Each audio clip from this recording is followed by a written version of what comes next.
Mr. Martin bought the pack of camels in the most crowded cigar store. The clerk didn't even glance at Mr. Martin, who put the pack of camels in his coat pocket and went out. If any of staff at FNS had seen him, they would have been astonished, for it was generally known that Mr. Martin did not smoke and never had. No one saw him. It was just a week to the day since Mr. Martin decided to rub out Mrs. Eugene Burroughs. The term rub out pleased him because it suggested nothing more than a correction of an error. In this case, the error Mr. Fittweiler. Mr. Martin had spent each night of the past week working out his plan and examining it. The project, as he worked out, was casual and bold. The risks were considerable. Somewhere might go anywhere along the line, and no one would ever see it in the cautious, painstaking hand of Aaron Martin, head of the filing department at FNS, of whom Mr. Fittweiler had once said, "Man is fallible, but Martin isn't." No one could be perfect as Aaron Martin, as too perfect as they could come. Mr. Martin worked for FNS, which is slowly being taken over by Mrs. Eugene Burroughs. And Mr. Martin, the most honest man in the company, can't stand for this, and has set out a way to take Mrs. Burroughs down. Find out in the Catbird Seat by James Thurber. Mrs. Burroughs had, for almost 2 years now, baited him in the halls, in the elevator, even in his own office, into which she was constantly shouting these silly questions at him. Are you tearing up the pea patch? Are you scraping around the bottom of the pickle barrel? You sitting in the catbird seat? It was Joey Hart, one of Mr. Martin's assistants, who explained what the gibberish meant. She must be a Dodger fan. Red Barber announced them Dodger games over the radio, and he uses them expressions. Tearing up the pea patch means going on a rampage, and sitting in the catbird seat means sitting pretty like a batter with 3 balls and no strikes on him. Just 1 week ago, at around 3 p.m., Mrs. Burroughs had bounced into his office. Boo! You scraping around the bottom of the pickle barrel? You really know these filing cabinets? Each of these files play an indispensable part in the system of FNS. Well, don't tear up the pea patch, but you sure have a lot of fun scrapping here. Mr. Martin could no longer doubt that her finger was on his beloved department. Her pickaxe was poised on the upswing, poised for the first blow. At 5:30 he walked home, as usual, and had a glass of milk, as usual. He had never drunk anything stronger in his life, unless you can count ginger ale. It was 18 minutes after 9 when Mr. Martin turned into 12th Street. There was no one within 50 paces when he came to the house. He was up the steps in no time, pressing the bell under the card that said Mrs. Eugene Burroughs. When the clicking of the lock started, he rushed past against the door. He got inside fast, closing the door behind him. Well, for God's sakes, look who's here. He rushed past her, bumping her. Hey, quit shoving. What's after you? You're as dumpy as a goat. Yes. She was jabbering and laughing as she helped him off with his coat. No. I'll put it here. He took it off and put it on his chair near the door. Your hat and gloves, too. You're in a lady's house. He put his hat on top of the coat. He kept his gloves on. I was passing by. I recognized. Is there anyone here? No, we're alone. You funny man. What's come over you? I'm so tired. She started toward the kitchen. Scotch and soda be alright? But say, you don't drink it, do you? She turned and gave him her amused look, and Mr. Martin pulled himself together. Scotch and soda will be alright. Mr. Martin looked quickly around the living room for the weapon. He had counting one, finding one there. There was a poker and something in the corner that looked like an Indian club. None of them would do. When Mrs. Burroughs reappeared, carrying 2 high balls, Mr. Martin, standing there with his gloves on, became acutely conscious of the fantasy he had wrought. Cigarettes in his pocket, a drink prepared for him, is all too grossly improbable. It was more than that.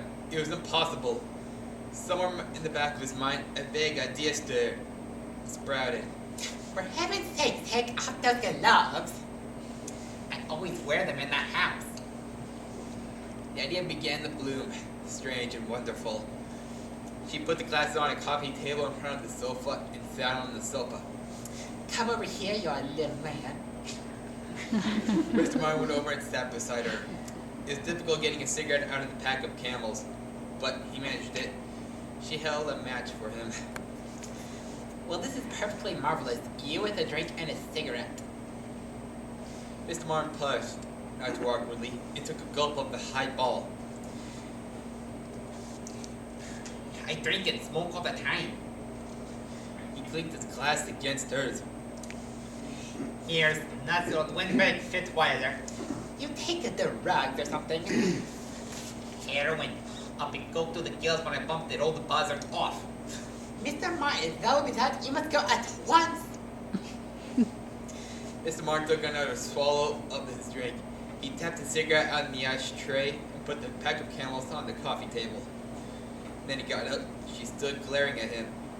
He walked over and put on his hat and coat. Not a word about this. I'm sitting in the Catbird Seat. Nobody saw him go. Mr. Martin got to the office at 8:30 the next morning. As usual, at 8:45, Eugene Burroughs, who had never before arrived at work before 10, swept into the office. I'm reporting to Mr. Fitzwater right now. If he turned over to the police, it's no more than what you deserve. Mr. Martin gave her a look of shocked surprise. I beg your pardon? Mrs. Burroughs snorted and bounced out of the office, leaving Joey Hart staring after her. What's the matter with that old devil now? I have no idea. 45 minutes later, Mrs. Burroughs left the president's office and went to her room, shutting the door. Then Mr. Martin sent for Mr. Martin. Martin, you've been with us for more than 20 years. 22, sir. In that time, your work and your manner have been exemplary. I trust so, sir. I have understood, Martin, that you haven't ever taken a drink or smoked. That is correct, sir. Yes, you may describe to me what you did after leaving the office yesterday, Martin. Certainly, sir. I walked home, then went to Shay's first for dinner. Then I walked home again, sir. I was asleep before 11. Yes. Mrs. Burroughs had worked hard, Martin, very hard. It grieves me to report that she suffered a severe breakdown. It grieves me to report that... severe breakdown. I am very sorry, sir. She is under the delusion that you visited her last evening and behaved yourself in a questionable manner. I suggested to Mrs. Burroughs when she had completed her story to me this morning that she visited Dr. Fitch for I suspected a condition at once. Oh, she flew at her, I regret to say, into a rage like hollow onto the carpet. You may not know, Martin, but Mrs. Burroughs had planned a reorganization of your department, subject to my approval, of course. This brought you, rather than anyone else, to her mind. Martin, I'm afraid Mrs. Burroughs' usefulness here is at an end. I am dreadfully sorry, sir. Is at the point that the office door blew open and Mrs. Burroughs catapulted through it. It's all right there, Nanya. He can't get away with that. You drank and smoked in my apartment, and you know it. She stopped yelling to catch her breath, and a new gleam came into her popping eyes. If you weren't such a drab, ordinary man, I think you planned it all. Saying you were sitting in the catbird seat, and because nobody would believe when I told it, my God, it's all too perfect.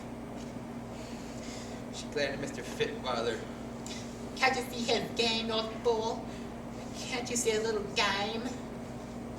But Mr. Fitzweiler had been pressing the button under the top of his desk, and employees of F&S began pouring into the room. I'm afraid that this happened. I shall ask you to dismiss it from your mind, Martin. Certainly, sir. I'll dismiss it.